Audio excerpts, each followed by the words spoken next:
This webinar is to introduce everybody to how to report on the adaptation pillar using the CDP CoM. So our agenda for today is gone through our round of welcomes. We're going to have an introduction to CoMSA, otherwise the Covenant of Mayors in Sub-Saharan Africa, an introduction to CDP as well as the CDP ICLEI track, how to improve on your CDP adaptation score and what this means, then jumping into some concrete steps on how to draft a risk and vulnerability assessment and an adaptation plan, and then have some insights from a colleague of ours from Accra, and then finally moving on to some questions and answers. So an introduction to CoMSA. CoMSA is the regional covenant of the Global Covenant of Mayors, and we have over 370 different signatory cities or municipalities that are a part of CoMSA. We work in 38 different countries across the continent, reaching nearly over 150 million people. And we have 10 different municipalities from Ghana who are signatories to the covenant. And CoMSA was established in 2015 and is supported by our member state organizations, of which is GIZ, ACID, Expertise France, and they are all key partners towards implementing the initiative in their respective countries and support the coordination and delivery of technical services as part of the technical help desk. So why to develop a local climate action plan? Just a bit of context as to why this is so important. It is expected in Africa for the urban population to triple by 2050. And this means that there will be so many more people living in our urban areas, and we need to be able to plan and adapt for this big increase in our urban population.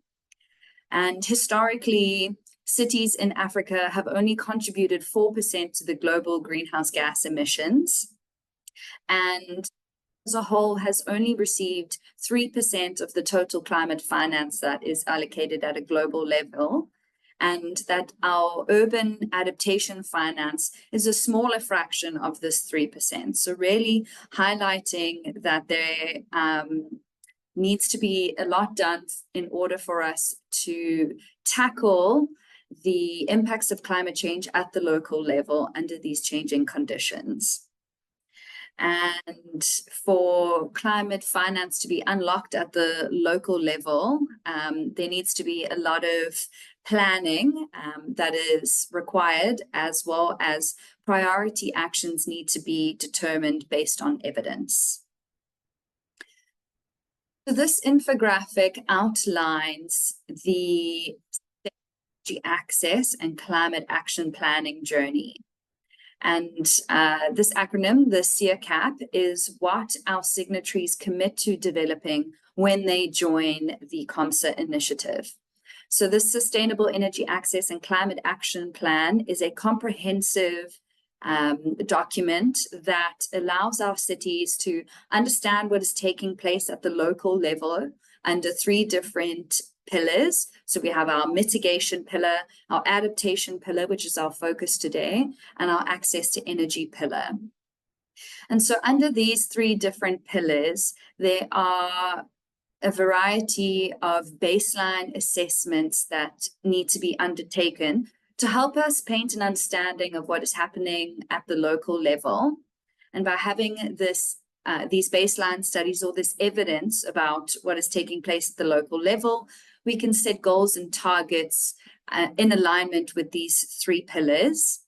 And then from these goals and targets, we can integrate these into action plans and be able to take tangible action at the local level to tackle the impacts of climate change, to set to set realistic goals and targets for our city's development.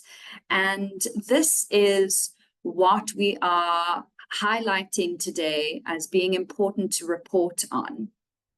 So moving from the left-hand side of the dark blue block through towards the red block on the other side of the screen, this highlights the process that signatories undertake when they join the initiative. So our signatories start by joining the CoMSA initiative, and they are acknowledged for making this, this commitment at the local level to join CoMSA. And then we highly encourage our cities to complete their baseline assessments. So in the adaptation case, it is developing a risk and vulnerability assessment. And from that, then we encourage our signatories to set goals and targets that are aligned with the risk and vulnerability assessment. And then finally, to develop an adaptation action plan.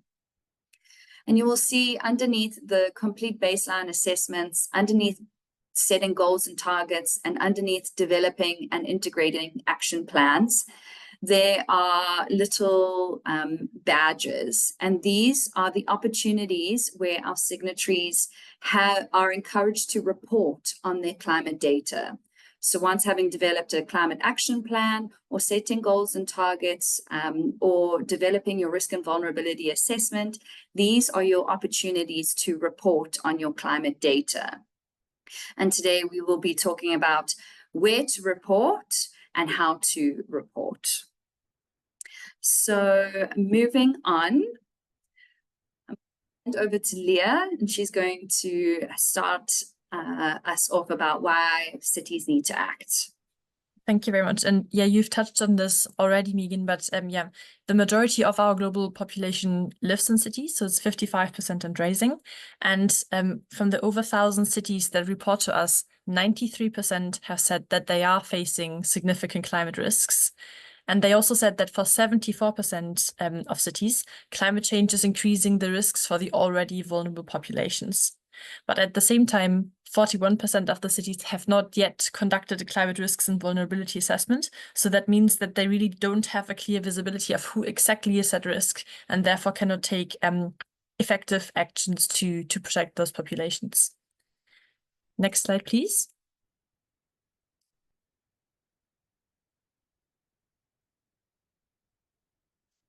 So I'll start with what we as the environmental charity CDP do to improve that situation. So I'm just going to give you a quick overview of our organization and then our reporting platform. So yeah, we are an international environmental charity who work with cities, states, and regions, as well as companies. And what we do is we host an environmental reporting platform, meaning that every year, we send to cities, states, and regions and companies a very detailed questionnaire about climate action, covering adaptation and mitigation. And I'm going to speak a bit more about this later. And then we ask cities to respond to it and subsequently assess the answers and assess where there are still gaps. And then we provide cities with a private score and the opportunity to have an individual feedback call with us so that we can talk about how to close those gaps. Next slide, please.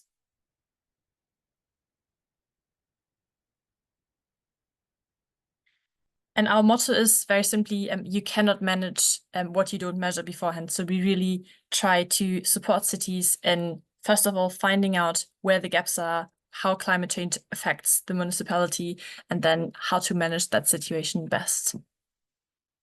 Next slide. So this is an overview of what we cover in our questionnaire. So there are 5 different sections. We start off with the governance sections in which we just ask cities about the hierarchy that they're working in, the stakeholders that they're working with. And then the other sections very much focus on climate action. So first of all, we've got the assessment section where we ask cities about the risks and vulnerabilities that they're facing. So how climate change affects the municipality.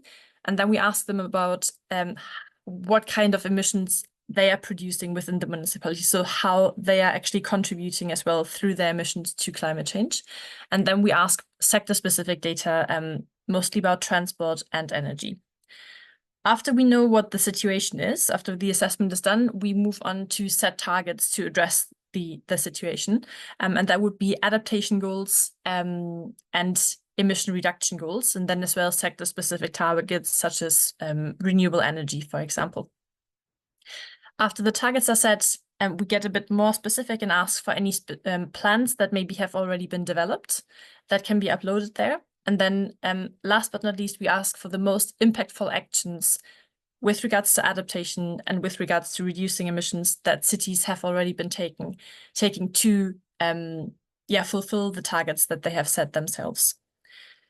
So this is what we cover in the questionnaire. Next slide, please. And I just wanted to say that over 1,100 cities have already participated in the last year, and out of them, about 80 cities were from Sub-Saharan Africa. Next slide. It's quite easy to report. So first of all, it's free and voluntary. And you can then as well decide whether you want to disclose your data publicly or privately. Maybe if it's your first year and you not feel comfortable with it already being in the internet, you can certainly decide to disclose privately, but we can still help you assess the gaps. There's also no prescribed methodology. So that really means you can answer all the questions with the information that you have available using, the way that you think and describe the realities. It's not needed to adhere to like certain terminologies or something. So we really try to meet you at the stage where you're at with regards to your climate actions.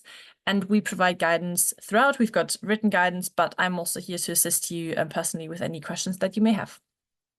Next slide. So this is now how the reporting cycle would look like. So if we look at point number 1, this is where cities are currently at. They're working to the best of their abilities on their climate actions. Then in point 2, CDP and ICLEI would invite cities to report to the questionnaire, which they can do between June and September. So now you could start filling in the questionnaire. Subsequently, when you have submitted it, CDP is going to manage your data. And if you decide to report publicly, we will put it on our open data portal. And then you also have the opportunity to choose initiatives that you're interested in or that you maybe already are a member of and have an obligation to report. So that could be ICLEI, that could be CoMSA or DCoM. And the idea is that to reduce the burden for you, we just have this one questionnaire which covers all the aspects that other organizations are also interested in. You submit this one questionnaire, and then we share the data on your behalf with all the other organizations that you would like the data to be shared with. And for example, if you're a DCoM member, you can automatically receive your DCoM badges as well by simply reporting to the CDP ICLEI questionnaire. And subsequently, we are going to assess your data, provide you with a private score, and offer you that feedback call. And we provide a few capacity building webinars and technical assistance so that then the cycle closes and you're again at step 1 and hopefully a bit more prepared to answer the next year round, update the questionnaire with like any data that you now have available that you didn't have available the year before. So that step by step you can get to the leadership standard. Next slide, please. So I'll just quickly summarize here the benefits of reporting. As mentioned, the data can be shared with all the partner organizations that you're interested in. We provide best practice and knowledge exchange through training webinars and case studies. It's a way to access insights, tools, and services because, as I mentioned, you will receive a score and the opportunity for feedback and discussion about your specific climate actions. It's a way to showcase transparency and accountability because you can really measure your situation and then track the progress and slowly improve the data quality. You can signal that to your citizens as well, and you can store the data centrally and online, which is good for accountability as well. And then access it on the open data portal if you wish to do so. And last but not least, it's also a possibility to engage with the private sector in the sense that we work together with the World Bank's City Climate Finance Gap Fund. And there's a question, for example, about projects which you would like to realize. but you lack the funding, and you to do that at this specific moment. And then we can shortlist projects and get you in touch with that World Bank's project, so that hopefully you can apply for pre-feasibility support and achieve that through reporting through CDP ECLI-TRAC. Next slide, please. Oh yeah, that's then over to you again. Perfect. Thanks so much, Leah. So I just wanted to elaborate a little bit more about the importance of reporting climate data. So by reporting to the CDP ECLI-TRAC, it ensures that your city's climate data is taken directly into regional and global high-level discussions. So this process helps to shape and inform international climate policies and initiatives. And some of these are also discussed at the UNCCC conferences. So again, transparent annual reporting is also considered global best practice. And by the CDP ECLI-TRAC evaluating your climate actions, they provide detailed feedback, which highlights your strengths and identifies gaps. And this is also where the technical help desk can come in to support you with reporting, as well as helping you to address these gaps. Then your city's progress is also measured against other UN-backed climate campaigns, like Race to Zero and Race to Resilience. And this alignment ensures that local actions are contributing to broader and globally recognized efforts to combat climate change. Then the climate data that's reported to the CDP ECLI-TRAC is also utilized by major entities such as the United Nations, the IPCC, the World Health Organization, and high-level champions. And these organizations use this data to inform climate policy and initiatives such as the Sharm el-Sheikh Adaptation Agenda, which is aimed to build a sustainable and resilient planet. Then additionally, by reporting to the CDP ECLI-TRAC, the LGMA can use your city's data to contribute to the UNFCCC processes, such as the COP meetings. And this involvement ensures that local climate actions are represented in global climate dialogues and decisions. It also allows your climate actions of the city to be internationally recognized, to boost your city's reputation, to attract investment, promote tourism, all which have positive impacts for your city's residents. And by annually reporting also showcases to residents that the city is taking environmental sustainability and climate change challenges seriously. And this can build on and foster existing community engagement activities, as well as encourage residents to become active agents of change, and that residents can also benefit from the implementation of actions identified in the city's reporting. I'm now going to hand over to Shay to quickly chat about this. Yeah, thanks, Megan. Yeah, I just wanted to link what Megan was just saying with an event that we had earlier, or last year actually, leading up to COP. And as CoMSA, we hosted a small roundtable with some of your city's mayors and staff, and also with the EU ambassador, looking at what were the messages coming out of from cities in Ghana and what should be taken to COP. And I just wanted to link these two aspects. So within CoMSA, we have this more political advocacy side, where we can send messages through the Regional Mayors Forum and our mayors who are able to attend these global events like COP, where they can ask for, that cities in Ghana or in Sub-Saharan Africa need more financing for specific actions. But the reporting aspects gives us the hard facts that could be taken to these events. It's not just what we're saying that we need. I know many of you will say, you have many challenges, you have many climate change risks that you're facing, infrastructure challenges, but you need more funding. And this is a very good story, but it also really helps if it can be backed up by some of the facts that you're reporting on annually. And if we're able to take that message in both senses, so both at the political level with some stories and political messaging, but also from the reporting side, looking at the data, it makes the message even stronger when we are going to these events like COP at the global or at the regional level. So just wanted to make this connection and really encourage all of you to be in the reporting aspect and see how we can have this very strong message coming from the local level in Ghana and throughout Sub-Saharan Africa about what the real situation is and what the needs are as well. And also the actions that are being taken, because I think it's also very impressive what's happening at the local level. So that's all I wanted to add, and back to you. Thanks so much for that, Shay. Over to you, Leah. Thanks. Yeah, I wanted to quickly run you through the CDP adaptation score, what that would look like, and what is required to get to that internationally recognized leadership standard. So next slide, please. But yeah, before doing that, I just wanted to, maybe most of you will know this already, but I quite like starting with the definition and like, yeah, to set the context again about what actually is climate change adaptation. So the IPCC defines it as the process of adjustment to the actual or expected climate and its effects.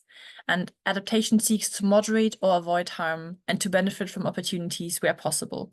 So a very simple example would be maybe you realize that there's more heavy precipitation, and that could lead to risk of flooding. And then the adaptation action could be to build a drainage system and a water catchment basin, so that this would lead to reduced risk of flooding and an opportunity to use the water caught in the basin. Next slide, please. Yeah, and for those that are interested, there's of course always a link as well between mitigation and adaptation. So I just put this in here for in case of interest. Next slide. So now when we look at the adaptation section of the CDP questionnaire, adaptation questions come up in the following sections. So in the assessment part, we will ask you very detailed questions about your climate risks and vulnerabilities.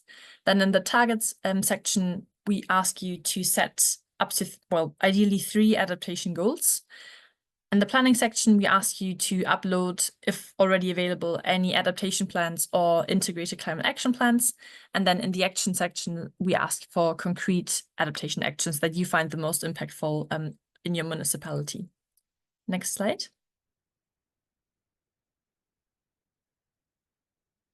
And then the way it is scored is there are 4 different scores. So the disclosure one is the one that most cities start with. It's basically they set the intention to now be transparent and to work on their climate action.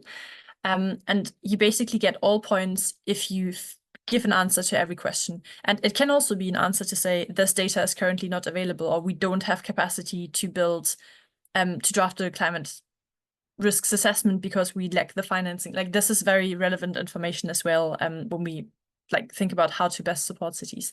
So at the disclosure level, really the idea is to be transparent and to try to provide as many information as possible. And then you can slowly walk your way up to the leadership level, because there the same questions will be scored again, but with sort of higher levels of ambition. So we might say try to increase your green space by 20% or 30% or something like this, if you go up. And the idea is that whenever you get 80% of points or like correct, then you will be able to move up 1 scoring band. That is the written part of the questionnaire. On top of that, there are some essential criteria attachments, and I'm going to speak about them in the next slide.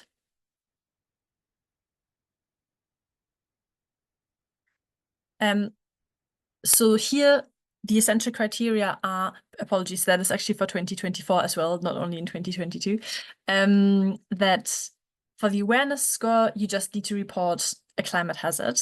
Then for the management, for the B score, you would need to indicate that you're at least intending to undertake a climate risks and vulnerability assessment in the next 2 years, and have either well, in this case, have an adaptation plan or an integrated plan, which also addresses adaptation.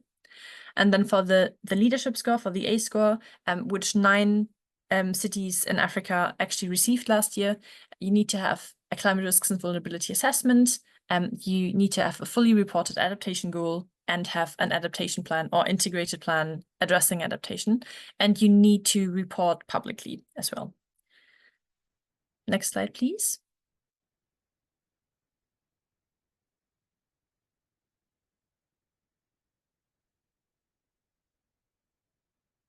I think Dylan might be you now that's taking over. Yes, so handing over to you, Dylan. Right, thanks everyone. Yes, so I'm covering what is one of the key aspects of the adaptation pillar, and that is the risk and vulnerability assessment. So the adaptation pillar is critical for most, if not all, African cities and municipalities. And the way that this is carried out is there are multiple steps in this, but we're going to focus on the risk and vulnerability assessment. Right, thank you. So in this, we can see the steps, and we start off with the risk and vulnerability assessment. This allows us to assess the baseline, gather all the information that we need, so that we can then make informed decisions as we continue with the development of the adaptation pillar within the CIACAP.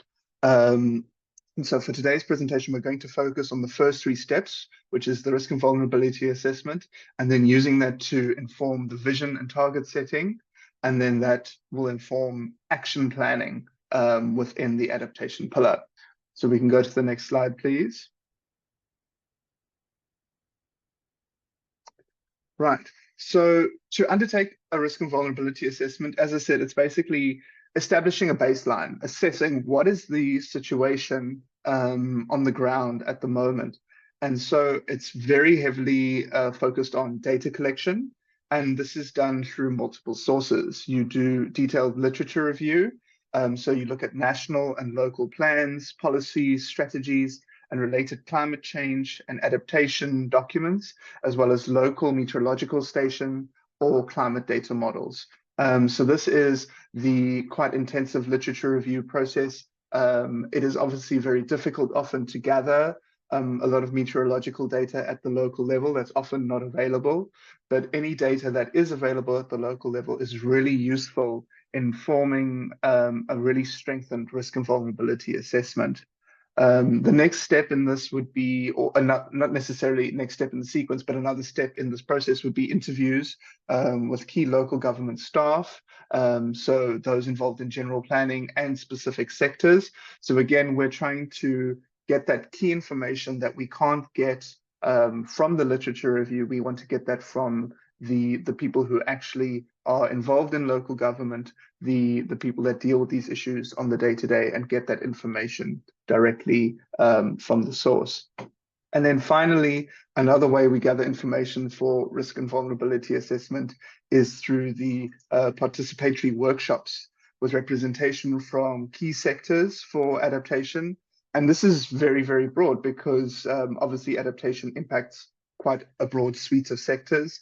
And we include sectors such as the budgeting and finance sectors, because any actions that need to be taken need to be financed as well. So we look at a very, very broad suite of sectors, but the key ones that tend to be involved in this are the water, agriculture, forestry, biodiversity, tourism, transport, and then waste and sanitation. Those are typically the key sectors we focus on, but it's not an exclusive list. Right, we can go to the next slide, please. So we're going to look at a case study today throughout this presentation of the RVA, and we're going to focus on what was done to inform the development of the climate action plan for the city of Accra.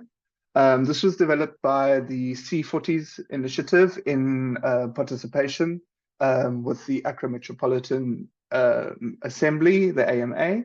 And so we're going to be using this as an example of the sort of way these processes would be carried out. In this case, the climate action planning was led by the Accra Metropolitan Assembly, the Resilience and Sustainability Unit, with oversight from the CAP Steering Committee, with members mainly from the AMA, but also including national government representation from the EPA, the Environmental Protection Agency, and non-government participation from the University of Ghana and the International Growth Center. And the process of developing the climate adaptation plan and gathering the information was very much aligned with what we highlighted on the previous slide, where they focused on inclusivity, participation, and ownership. And that is also another factor in our data collection for an RVA. It's not just about getting the data sources, but by having these stakeholder engagements, we're allowing different levels of voices to be heard throughout this process. So it's opening up access to information, but it's also ensuring that stakeholders at various levels are voicing their experiences and their knowledge throughout this process. We can go to the next slide, please. So sequentially, the first step is to undertake the desktop research. So we would look at a summary of the city's socioeconomic context. We would map existing climate plans, projects, and stakeholders at the national and local levels. Obviously, it is critical to ensure that local climate planning is aligned with national goals and targets and strategies. We collect historic as well as projected climate change data. And then we conduct a literature review on the climate hazards that are affecting the city.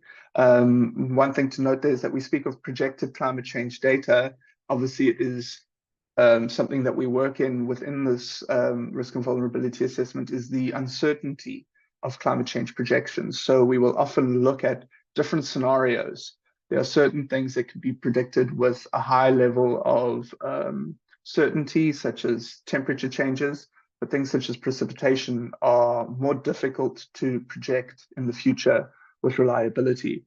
And so in developing a risk and vulnerability assessment, we will keep these factors in mind and look at multiple scenarios and then work with the city to decide which scenario they would like to consider as the most likely, whether they want to be extremely conservative and go with the worst case scenario, or more balanced and go with a mid-level scenario. And it's normally a mixture of these so that we get a very balanced risk and vulnerability assessment. Right, next slide. Right, the next step is to identify which climate hazard your local government area is vulnerable to. So through the literature review and the data collection, we will identify different types of hazards that impact the city. But then what we will do is engage with stakeholders to identify the most critical ones. This is obviously important because prioritization allows for more efficient use of resources. Obviously, in an ideal world, we would like to address all the climate hazards in one go, but that's obviously not necessarily realistic all of the time. Municipalities often have limited funding and resources. And so what we try and do is undertake a prioritization to identify which ones the area is most vulnerable to, so that resources and time can be used most efficiently. So we will identify the most significant climate hazards. We will determine the risk level of each hazard, the frequency and intensity of the hazards, and then an anticipated time scale for these impacts. Some hazards act on very short term, some act on medium term, and some act on the long term. So if you think of something like flooding often operates in the short term. They can be the onset of flooding can happen very, very rapidly, but things like drought and sea level rise operate more in the long term. So that's not to discount the impacts that they have on municipalities, but it's just something that is often overlooked because it's a sort of slow creep of impacts rather than an instantaneous impact. Right, we can go to the next slide. Right, the third step in the risk and vulnerability assessment process is to identify the sectors that the local government area that are most vulnerable to climate hazards. So we've looked at which hazards are most significantly impacting an area. Now we need to determine, well, how is this affecting the city? And so we looked at the impact. So we look at the impact of each climate hazard on each relevant sector, asset, or service. Now, again, generally, most climate impacts will affect most sectors. So this is a process of determining where these impacts are the most significant. So sector prioritization for adaptation action. So what we do is we choose 3 or 4 sectors that are most impacted by the climate hazards that were identified, and we use those for target setting and action planning. So again, in an ideal world, we would do this for all sectors, but realistically, we need to prioritize the ones that are most impacted. We can go to the next slide. Right. The 4th step is to identify the population groups in the local government area that are most vulnerable to the climate hazards. So we've looked at sectoral impacts, now we look at population impacts. And again, most people will be impacted by your climate hazards, but there are always going to be certain population groups that feel these impacts more significantly than others. So we look at the extent of the current impact for each climate hazard on each relevant vulnerable population groups. And different local government areas will have different proportions and different types of vulnerable population groups. You know, a large metropolitan area might have a larger proportion of disabled people because they travel to these areas in search of opportunities for medical care and assistance, whereas a more rural area might have a larger population of women and children because men might travel out of the area seeking job opportunities. So these tend to vary depending on the context of the local government area, but there are also trends that are consistent throughout. So consistently we see that women and children are extremely vulnerable, the elderly, the disabled, they tend to significantly feel the impacts of climate hazards more than other population groups.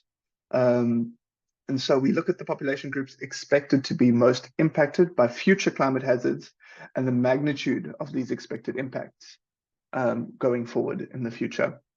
Right, we can go to the next slide, please. So let's have a look at the information that was used in the ACRA Climate Action Plan.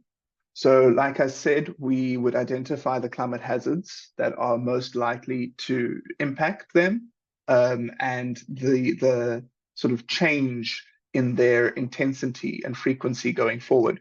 So if we look at the Climate Action Plan that was developed by the City of Accra, they noted that more extreme rainfall patterns are likely to be experienced. And again, that uncertainty of rainfall comes into play here.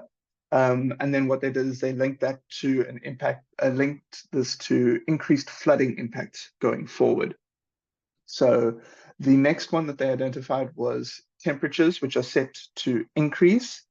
And they linked this to the urban heat island effect and then subsequent public health impacts. I see we have a hand raised. Let me just check if that's a question on the current content.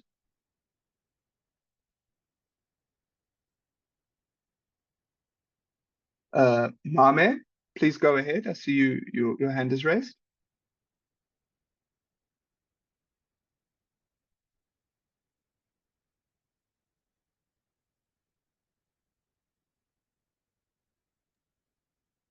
You should be able to unmute yourself to ask your question. Otherwise, you can pop it in the chat and we'll address it at the end.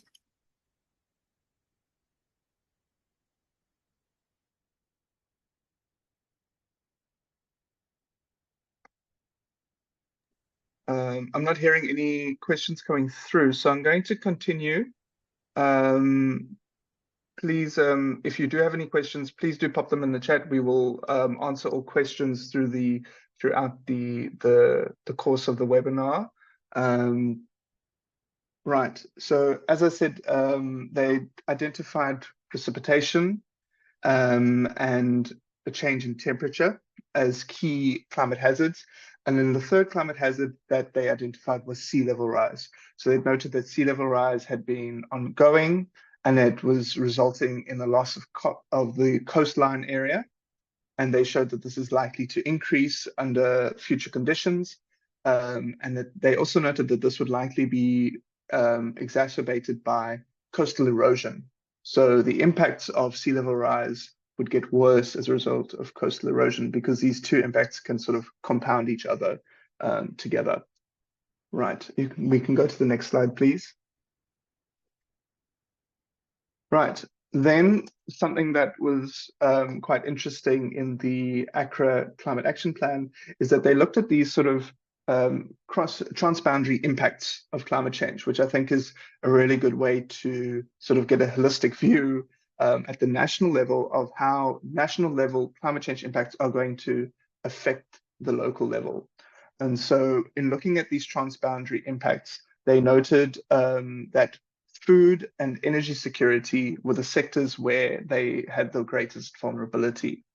So they noted that food security in the city would be at great risk as agricultural productivity declines across the country as a result of rising temperatures and more erratic rainfall patterns. They also noted that the impacts of sea level rise and coastal erosion would impact coastal fishing communities, and this would also contribute to impacts in food security. They also highlighted energy security as one of their key areas of concern as a result of climate change impacts, and this was because of the significant reliance on hydropower.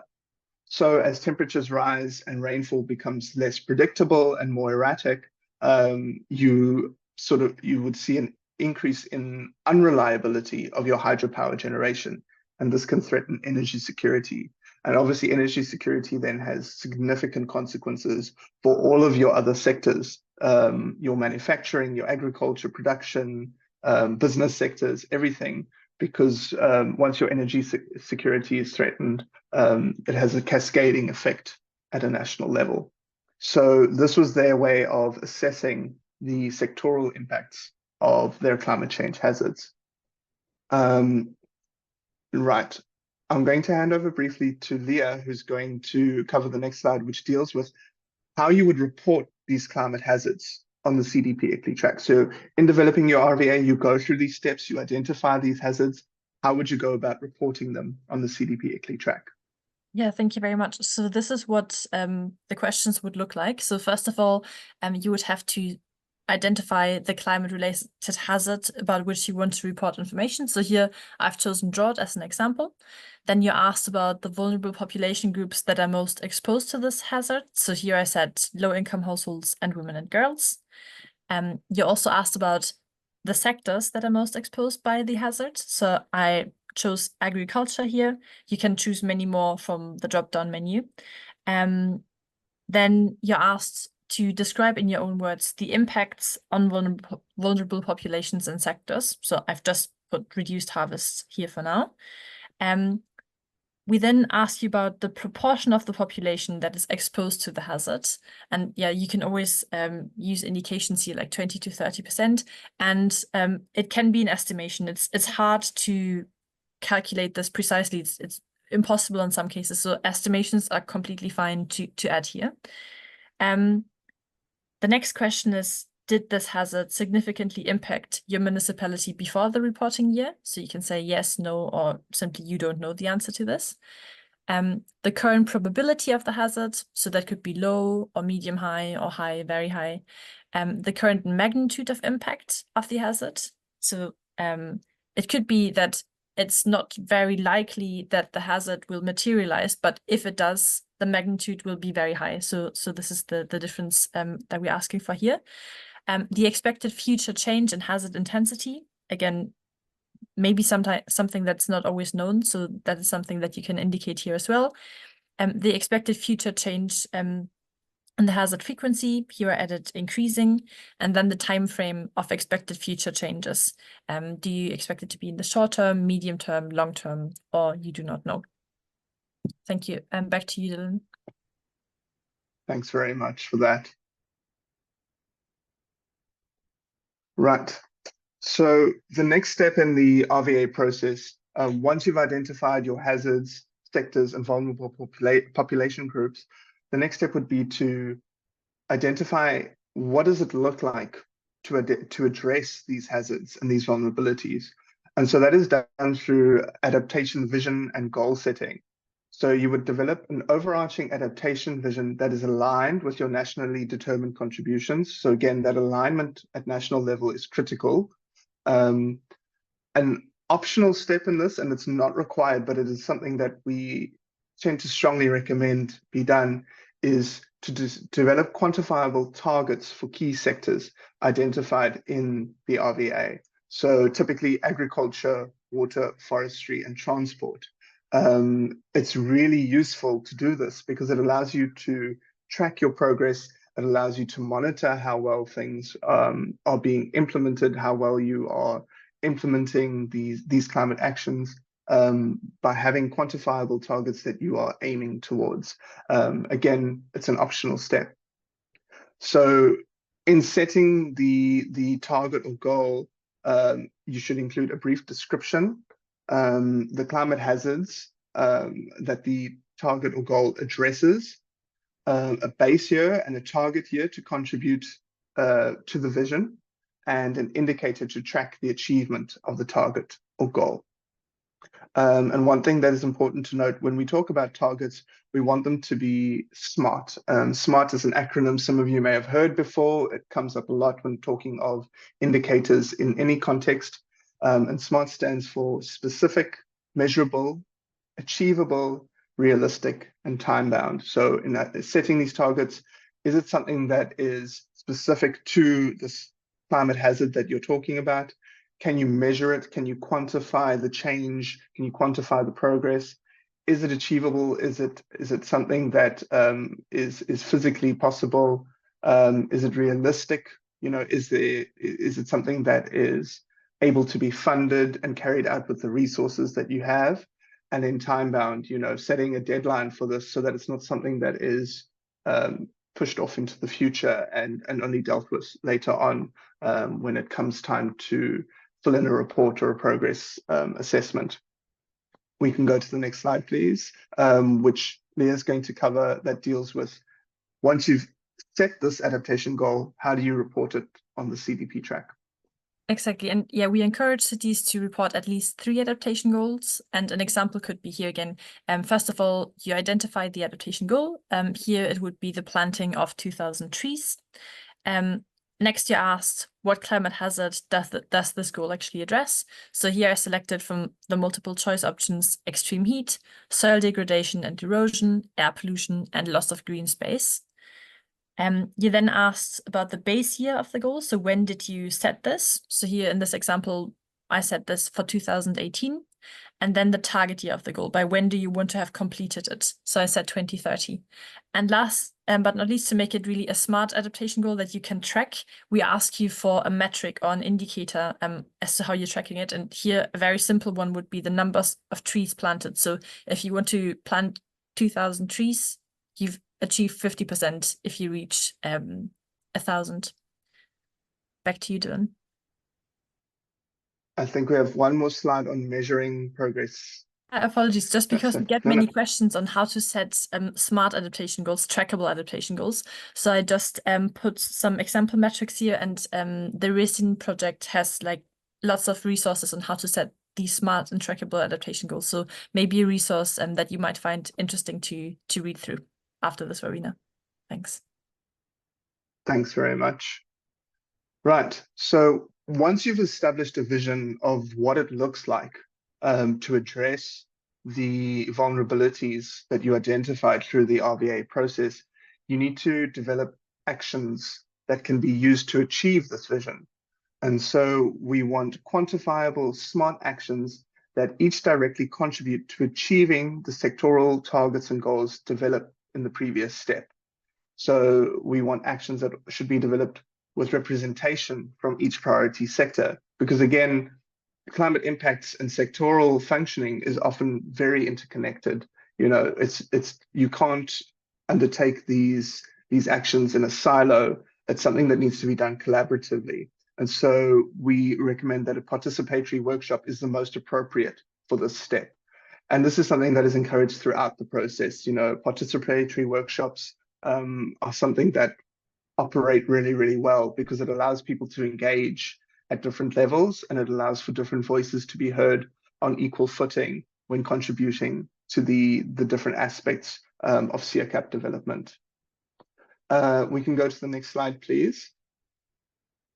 And this next slide covers an example from the Accra Climate Adaptation Plan, where they basically established their vision, which you can see on the right-hand side there. So they've got visions.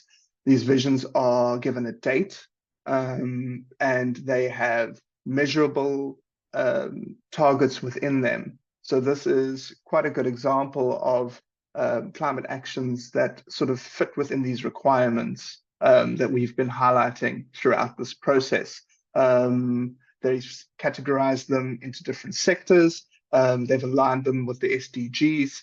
And then if we go to the next slide, please. We can see here that they have a little bit more detail on the sort of time frame. So the steps that need to be taken and the deadline for each of these. So all of this is highlighted in their climate adaptation plan, and will all have been informed by the risk and vulnerability assessment, the climate hazards that they identified. Obviously, theirs is also integrated with mitigation actions, but we're focusing on the adaptation pillar. But obviously, everything can be combined into one sort of larger plan, action, or strategy, or separated out into an adaptation plan or strategy. But generally, these things will be integrated into the overarching climate action plan or strategy for the city. Right. The climate adaptation planning, so these actions should be smart, as we noted before. It should make sure that the climate hazard is addressed in the information of what this action is doing. It should contain a brief description of the action.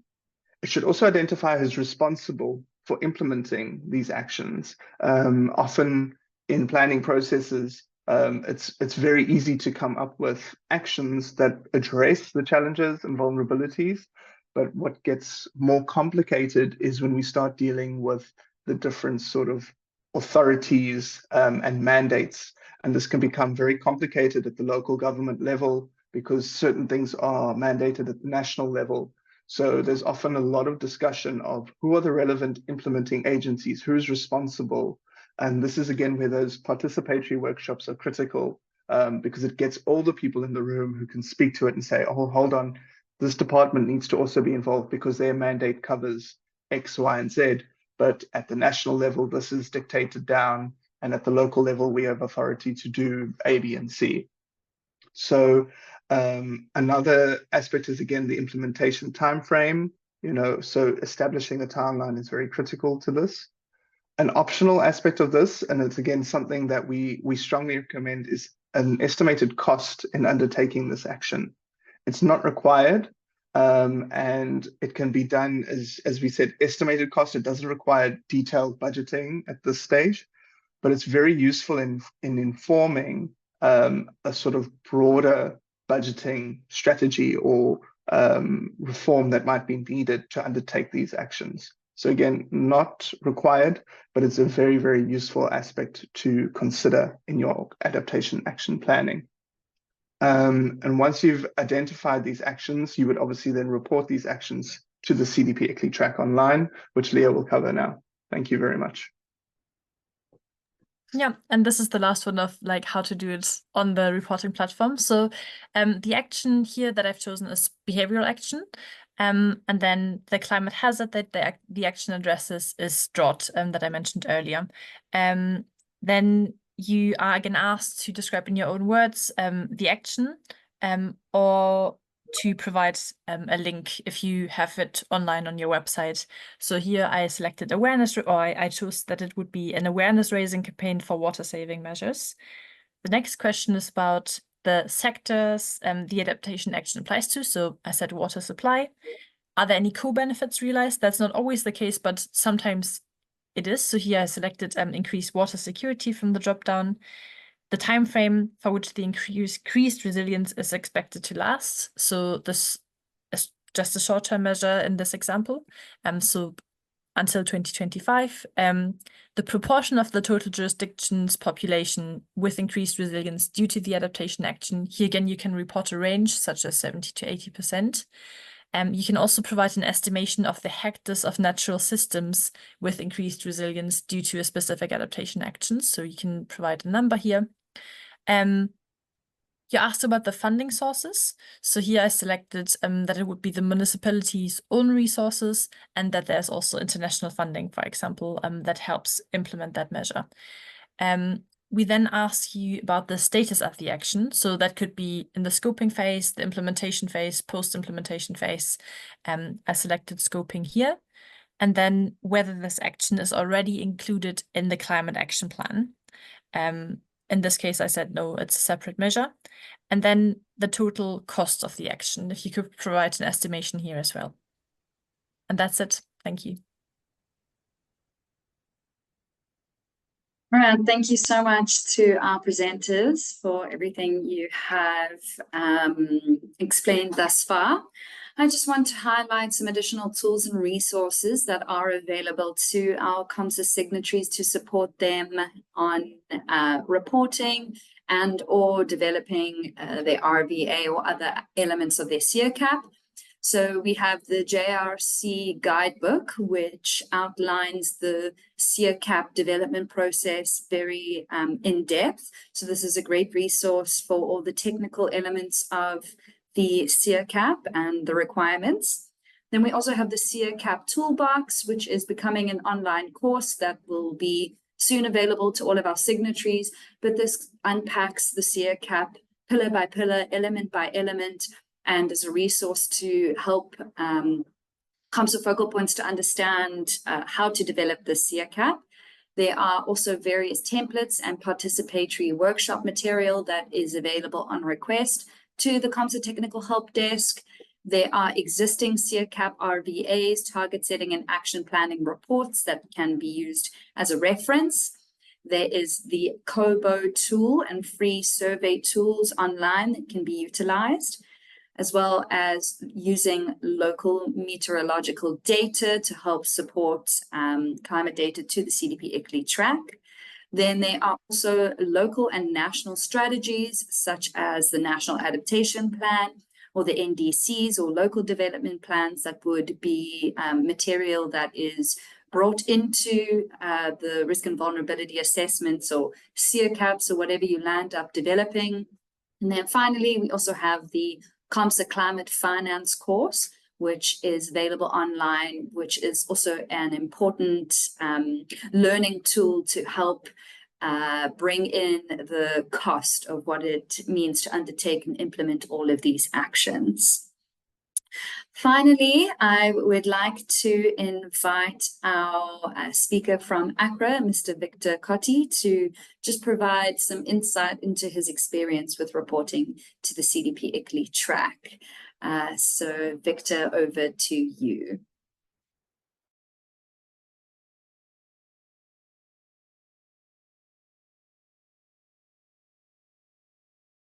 Hello. Hello, we can hear you. Please go ahead. Thank you very much, and good afternoon from Accra. And also, I'd like to thank you for organizing this webinar. Yes, to start, I will say that we have integrated most of our climate actions into our midterm development plan, as well as our annual action plans, because we derive our annual action plans from the midterm development plan. And we have monitoring systems at both the national and then the regional level. However, the CDP offers another layer of assessing or monitoring climate actions. And this is again the backdrop of scientifically determined criteria.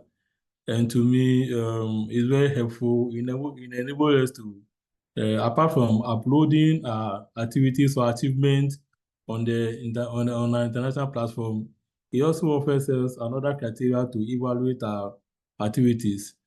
However, these have not been without challenges. Of course, I took over from Desmond, the former sustainability and then resilience officer for the city. Because of a staff movement, I have to take over from Desmond. And this is one of the challenges we face as a city.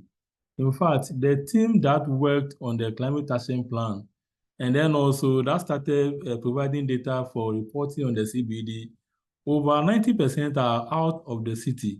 In fact, they've been either transferred to other municipalities or they have exited public service altogether. And these are people whose capacity have been built over the year as far as climate action implementation and also developing the climate action plan is concerned. So, in fact, we lost a lot of manpower and then we lost a lot of human resources that have been working on the climate action plan. And then also, our climate action plan is in 4 sectors. We have waste, energy in buildings, transport, and then land use, and then spatial planning. And there are departments within the municipal authority that deals with each of the sectors. I'm from the waste department as well as the focal point. So it means I have to get information or data from the respective departments handling various actions within the sectors. There have been a lot of cooperation, though, but however, there are some challenges up there too, because at times we have very strict timelines to meet. We have strict timelines to deliver, and at times getting data from these departments also comes with some challenges. We do not get the data when we need it. The data eventually come though, but of course, we miss some few weeks, if not months, in getting this data.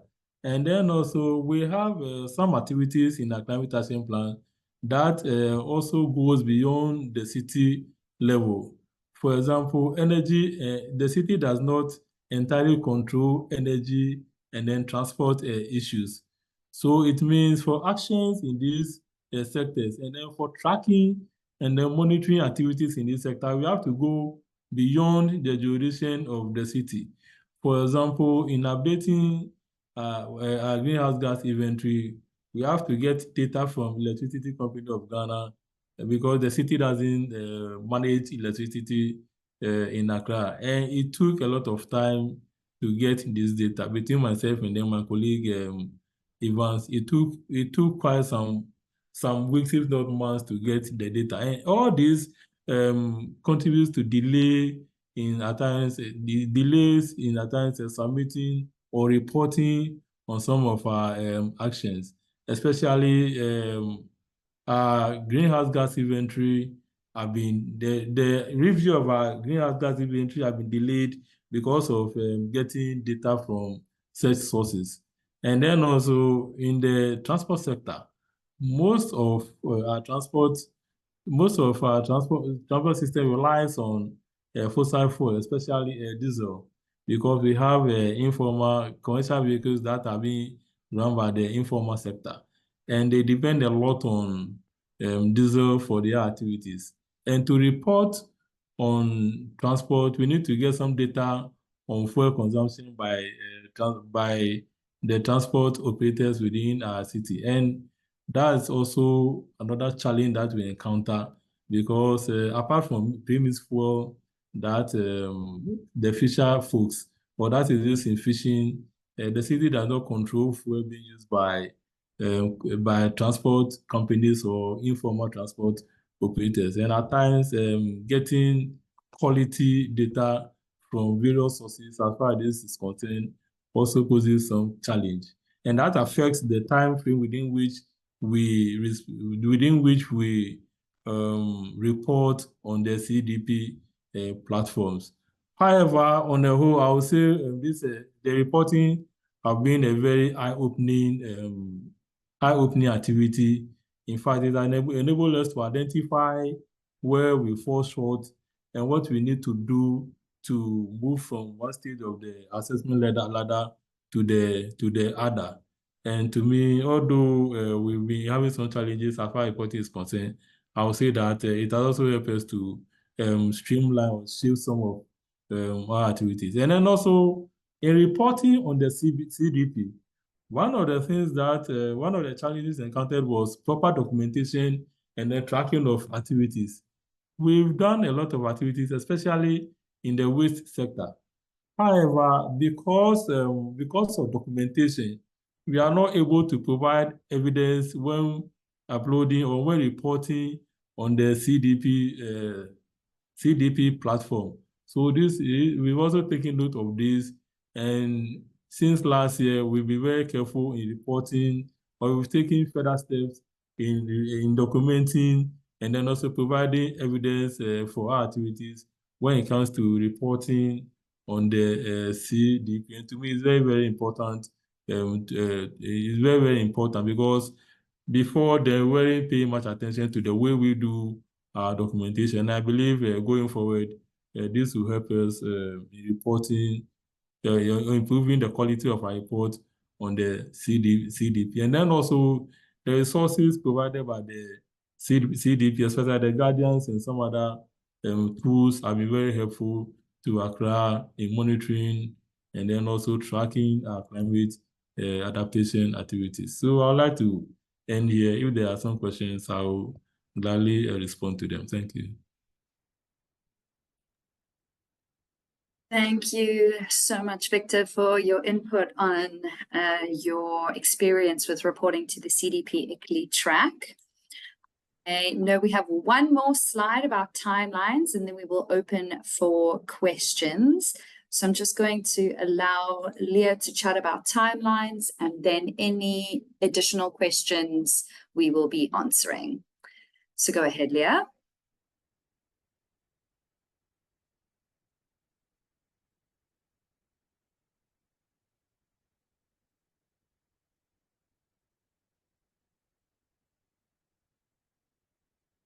You are on mute if you are talking. It seems Leah might have had some technical difficulties, but as it shows on the screen, so the reporting platform opened up in June, and our signatories are encouraged to report their data from now.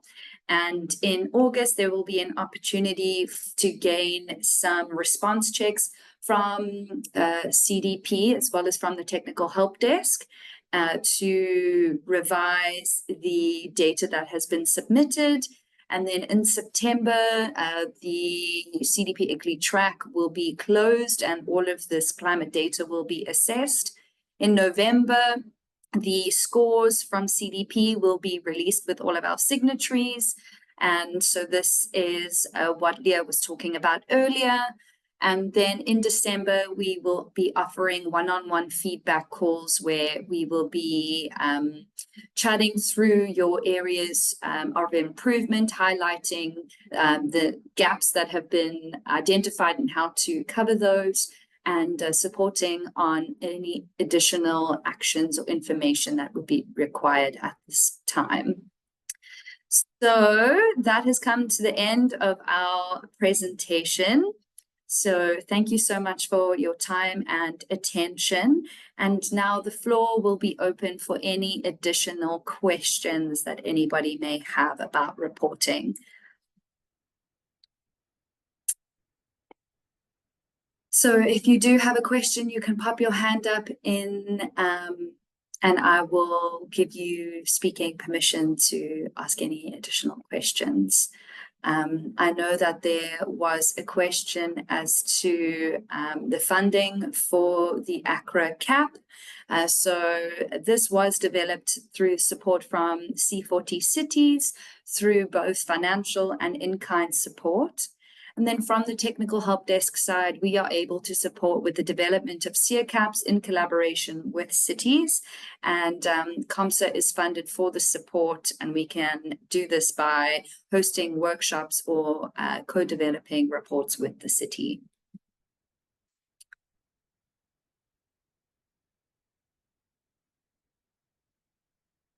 Are there any additional questions from anybody else in attendance? Anything unclear? Megan, can I add something? Of course.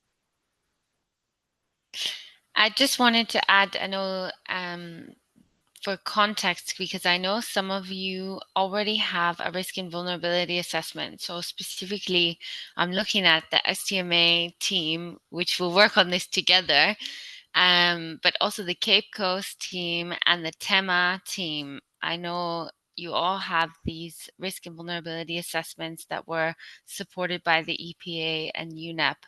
So just want to flag that it's already a really good starting point for your reporting this year. If you have this already, you can already start the reporting by looking at those reports and going through the process.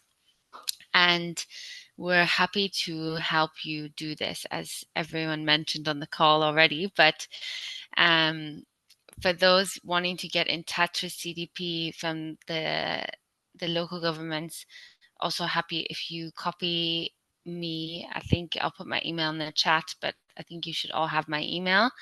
And then we'll see how we can best support you on this in the coming months.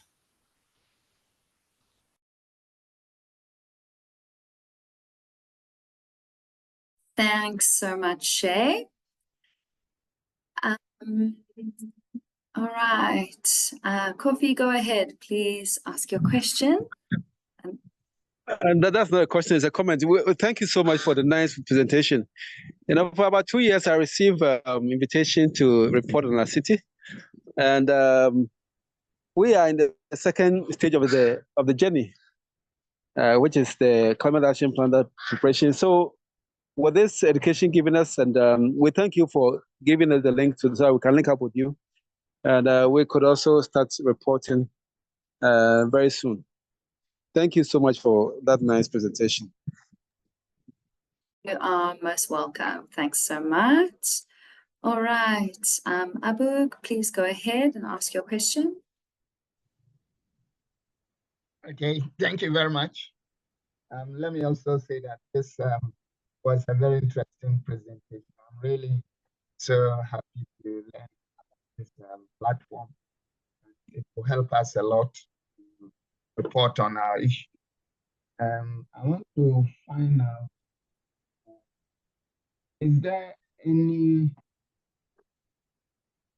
an opportunity to update or add on to the platform in case you are completing or you are entering the data and you realize that the most exposed areas that you want to report on, you don't have the specific area or sector within it, and you want to add on.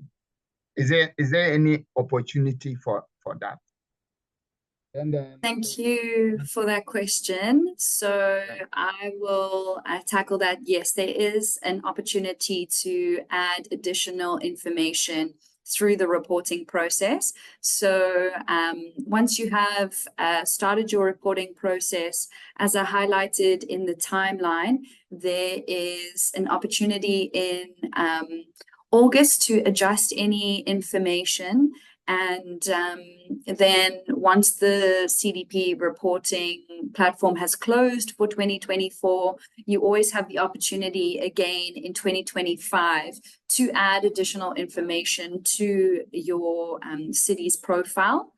And as Dylan has explained in the chat, if your most exposed sectors do change, by regularly reporting, and we encourage annually reporting, you will be able to adjust your climate information as this changes. So for reporting in 2024, with the reporting platform now open, adding in as much information as possible now, for it to be reviewed by the CDP and technical help desk team in the next coming months.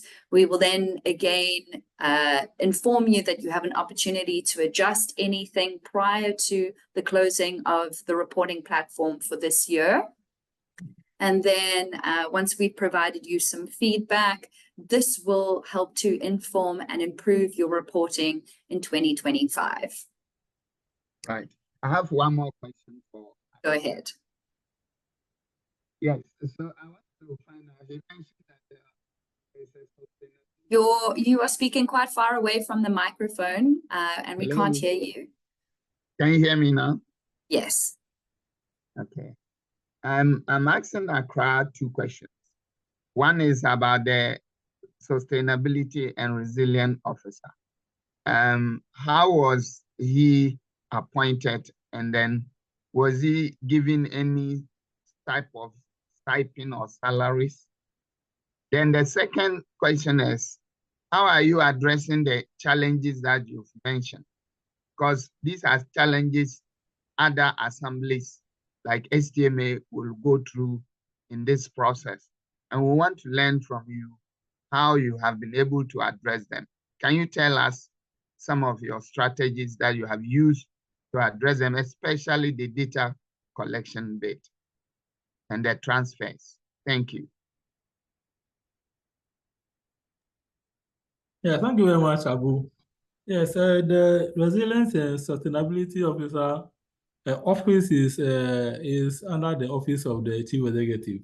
So so that is it, and it's being paid from our IGF because as part of the office under the office of the mayor, they have their own rules of engagement, and then the appointment is quite different from those of us in the public service. And then also, when it comes to addressing the challenges with data collection and then interdepartmental collaboration, what we are doing now is we've mainstream our climate action into our annual action plans and then the mid-term development plan. And currently, we are developing what do you call mainstream strategy. In fact, it's ready, but we are yet to launch and then publish it. So this strategy will assign roles to the various departments and then reinforce their roles in the implementation of the climate action plan.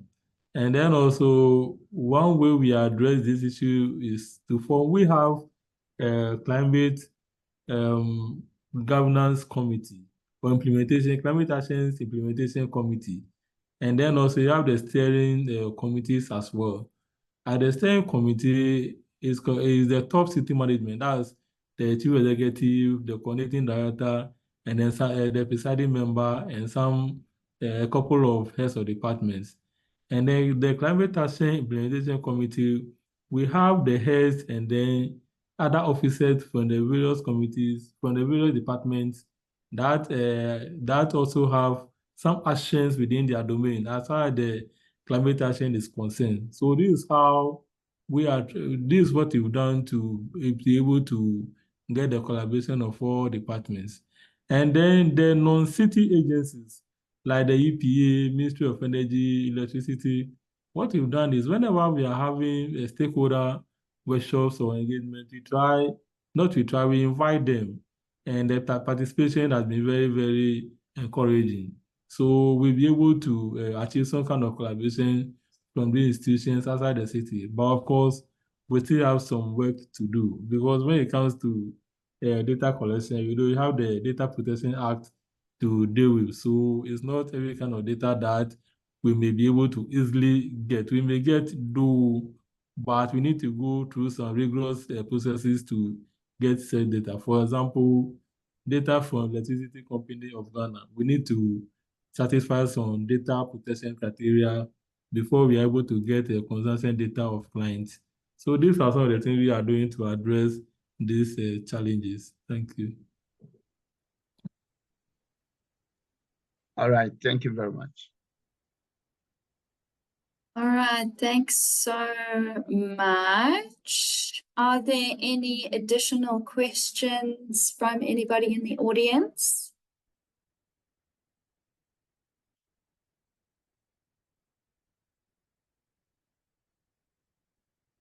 I see Kofi and Abu, you still have your hands raised. Do you have additional questions? Go ahead.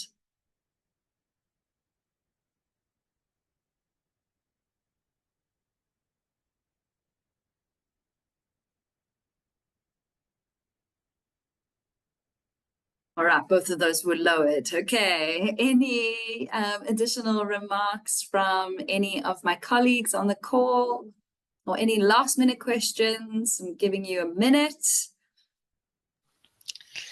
I'll just, Megan, maybe say a few last words.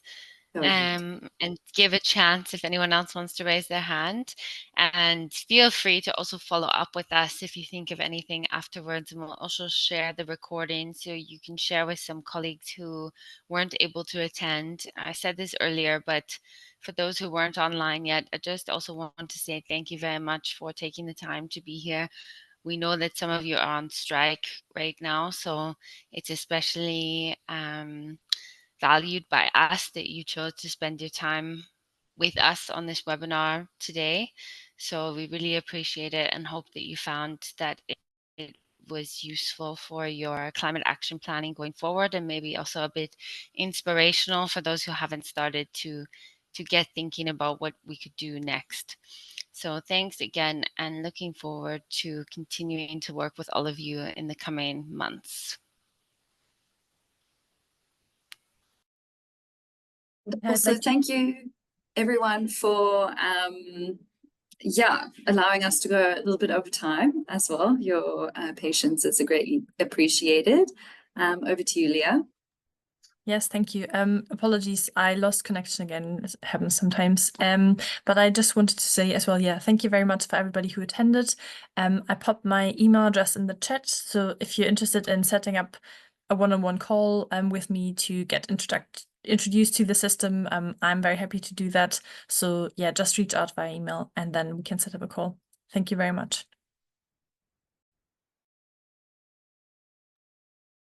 Perfect. Thanks so much, everyone. We will be ending our webinar now, and there will be a short survey that will pop up on your screen, hopefully, at the end of this webinar. So if you have any questions that weren't answered here, please can you email either Leah or myself or Shay, and we will be sending the recording as well as the presentation to all of those who attended the webinar. So thank you, everybody. We're looking forward to supporting you on your city's reporting journey and seeing local climate data for Ghana being reported. So thanks, everyone, and enjoy the rest of your day.